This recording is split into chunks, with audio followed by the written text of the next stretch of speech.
नमस्कार, बुलेटिन में आपका स्वागत है और मैं हूं आपके साथ रितेश कुमार गौतम और रुख करेंगे देवभूमि उत्तराखंड की खबरों का। प्रधानमंत्री नरेंद्र मोदी अयोध्या राम मंदिर उद्घाटन समारोह में शामिल हुए और मंदिर पर ध्वज पताका फहराते हुए भावुक हो गए। इस दौरान कांग्रेस के किसी भी बड़े या छोटे नेता की मौजूदगी इस समारोह में नहीं दर्ज की गई। इसको लेकर उत्तराखंड बीजेपी के प्रवक्ता जपेंद्र सिंह ने कहा कि कांग्रेस कभी राम मंदिर निर्माण के पक्ष में नहीं रही। साथ ही उन्होंने आरोप लगाया कि कांग्रेस की ऐतिहासिक नीतियां राम मंदिर विरोधी रहीं, इसलिए आज जनता उसे नकार रही है। जो कट्टर कांग्रेसी है वो कभी भी राम मंदिर नहीं जाएंगे। आप स्वर्गीय प्रधानमंत्री इंदिरा गांधी जी का जमाना और वो प्रकरण याद कीजिए कि जब 600 से ज्यादा साधु संतों के ऊपर गोलियां चलवा दी गई थी। वो तो कांग्रेस का जमाना था, कांग्रेस की सरकार थी। उसके बाद जब बाबरी मस्जिद को ध्वस्त करने का समय था तब भी केंद्र में कांग्रेस थी और राज्य में कांग्रेस की सहयोगी सरकार थी और वहां पे भी गोलियां चली। तो कांग्रेस की विचारधारा में, कांग्रेस के शीर्ष नेतृत्व की विचारधारा में भगवान राम का कोई स्थान नहीं है, इसलिए वो भगवान राम को मानते नहीं है।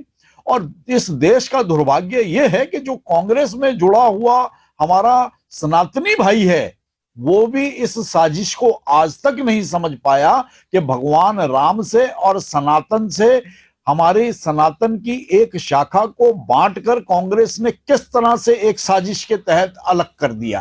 तो कांग्रेस के बारे में तो कहा जाता है कि कांग्रेस ने हमेशा तुष्टीकरण की राजनीति करी, मुस्लिम समाज को बढ़ा चढ़ाकर प्रचारित प्रसारित करके उसी तरह की राजनीति को अंजाम दिया और देश को बांटने का काम किया है। अगर भाईचारे की राजनीति कांग्रेस ने करी होती, भगवान राम के चरणों पे माथा टेका होता, और आज भी अगर कांग्रेस के शीर्ष नेता, चाहे वो राहुल गांधी जी हैं, सोनिया गांधी जी हैं, प्रियंका गांधी जी हैं, आज भी अगर वो भगवान राम के चरणों में जाके माथा टेक दें तो हो सकता है भगवान राम उन्हें क्षमा कर दें।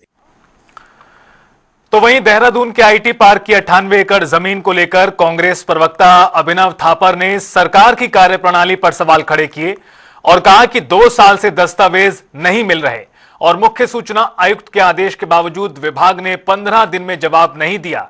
इसको लेकर थापर ने कहा कि इससे यह प्रतीत होता है कि जमीन घोटाले की संभावना है और इसलिए जानकारी को दबाया जा रहा है।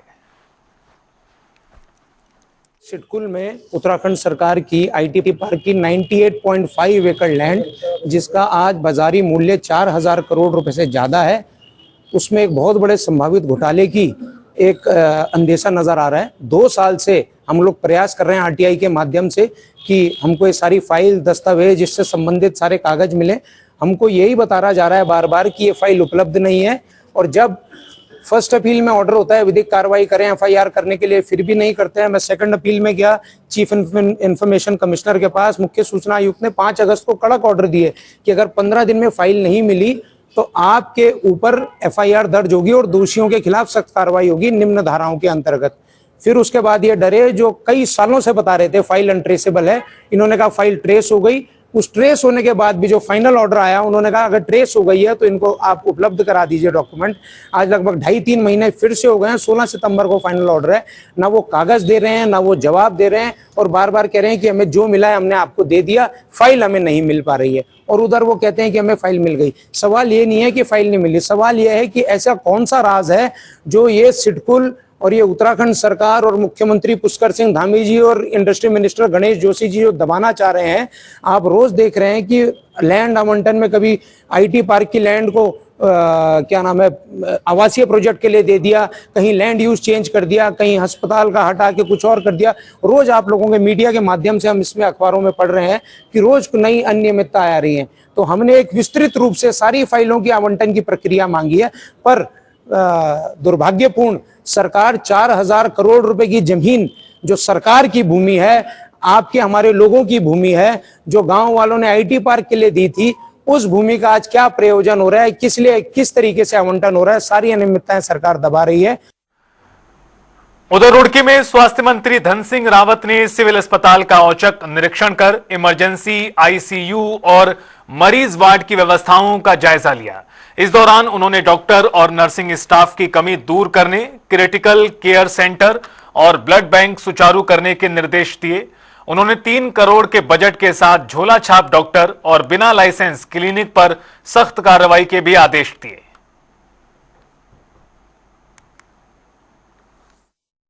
उप जिला चिकित्सालय रुड़की में आया हूँ और हमारे सीएमओ की भी और हमारे सीएमएस की भी डिमांड थी कि यहाँ हॉस्पिटल के लिए अलग से कुछ अतिरिक्त धन देना है, तो लगभग 3.5 करोड़ रुपये हमने दिया है। यहाँ पे अब ब्लड बैंक की भी बिल्डिंग बन गई है, वो भी बहुत जल्दी हम शिफ्ट करने वाले हैं। और आज मैं देख रहा था कि यहाँ पे मरीज बहुत आ रहे हैं, तो अब यहाँ पे एक क्रिटिकल केयर ब्लॉक भी देने वाले हैं।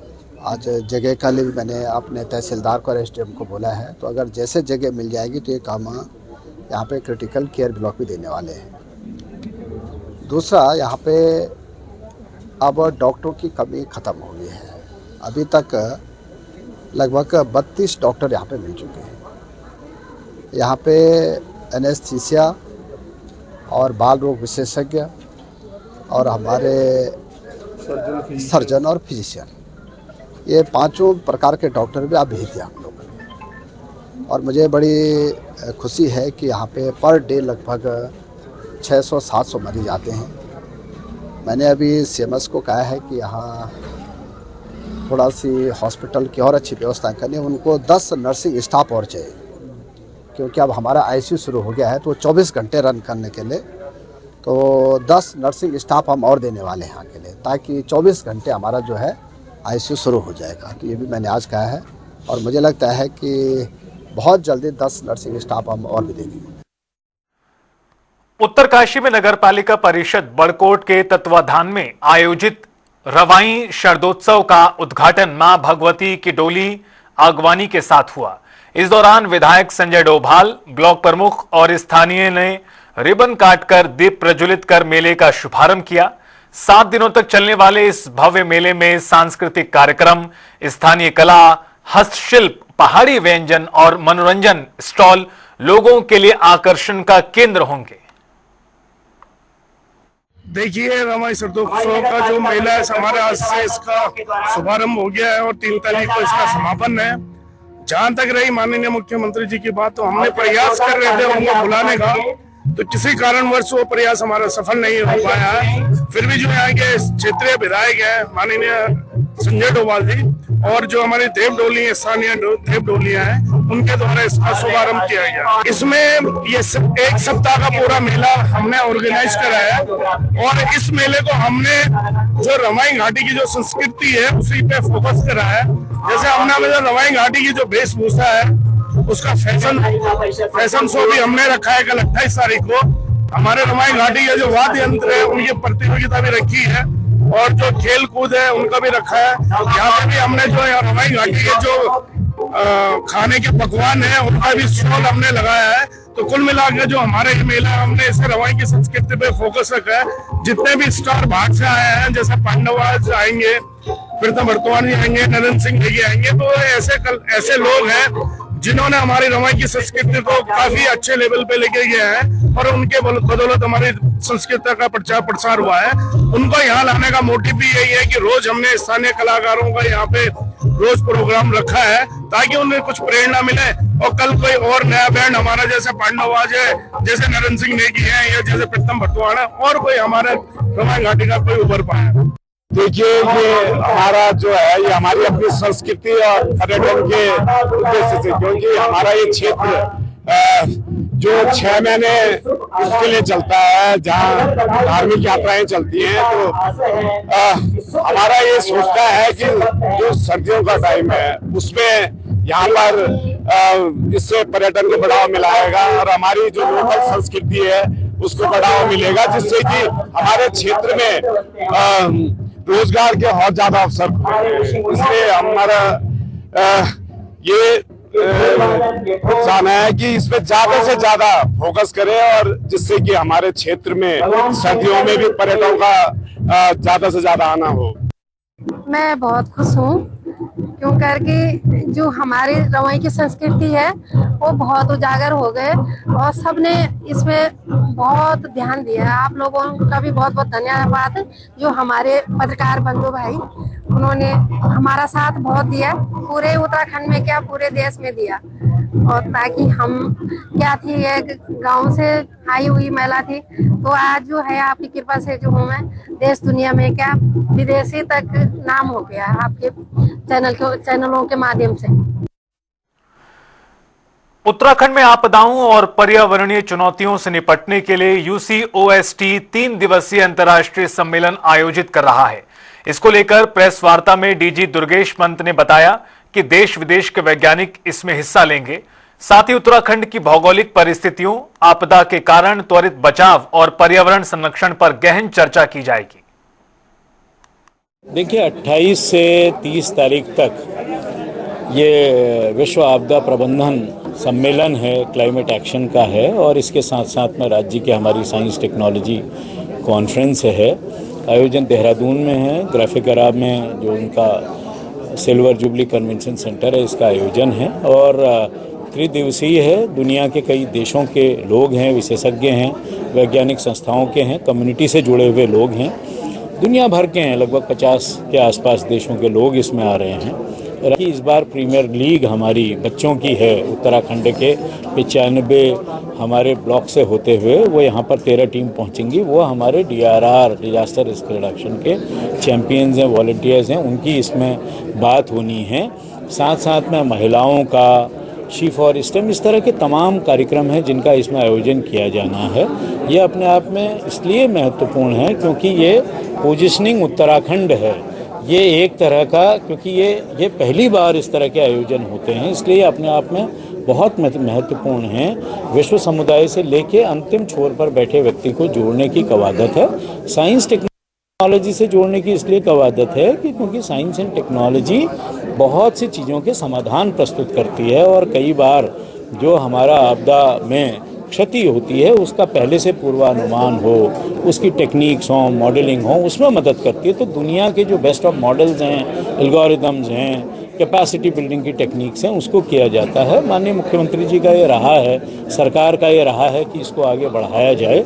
कुल मिला के उत्तराखंड के लिए ये बड़ा मौका है, बड़ा अवसर है और जिससे हम पूरे विश्व पटल पर कह सकते हैं कि समाधान हिमालय में है, हिमालय प्रस्तुत करने की हालत में है और हिमालय से ही ये समाधान आगे आएंगे, हम इस बात को कहना चाहते हैं।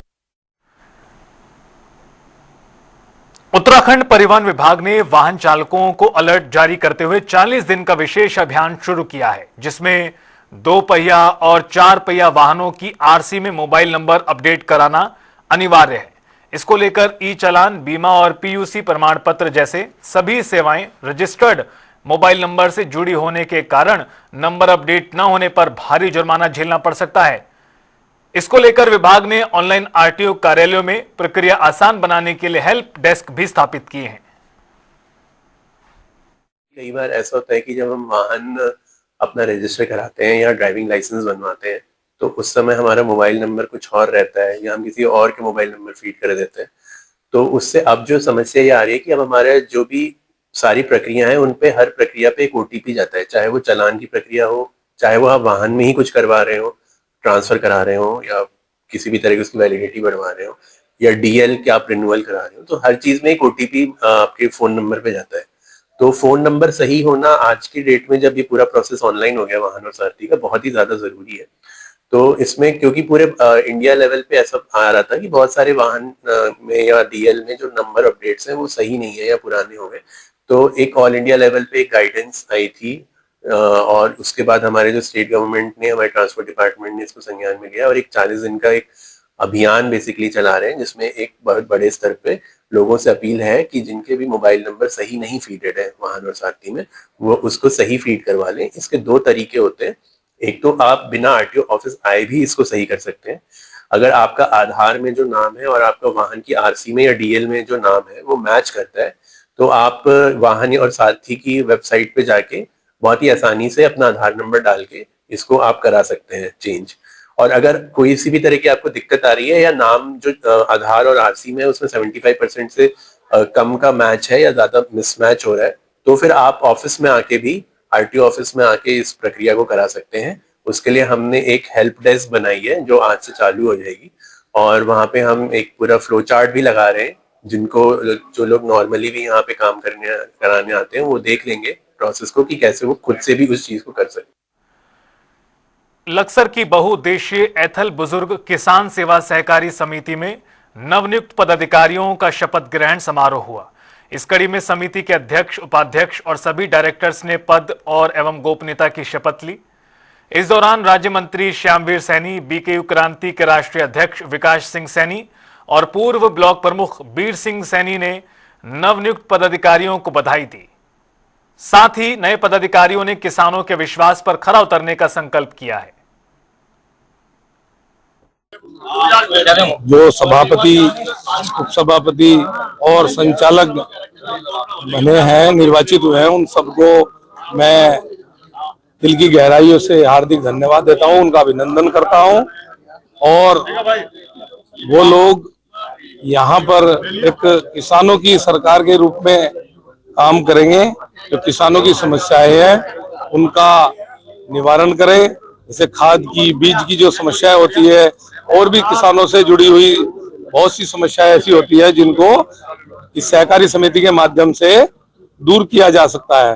तो उनको जो है ये लोग मिलजुल के बिल्कुल ये सोच के कि बिल्कुल नजदीक से उनके पास जाकर के इनकी समस्या को सुन करके उनका निदान करें, मैं उम्मीद करूंगा। और सरकार इनकी साथ में हर समय तैयार है, पूरी सुविधा देगी।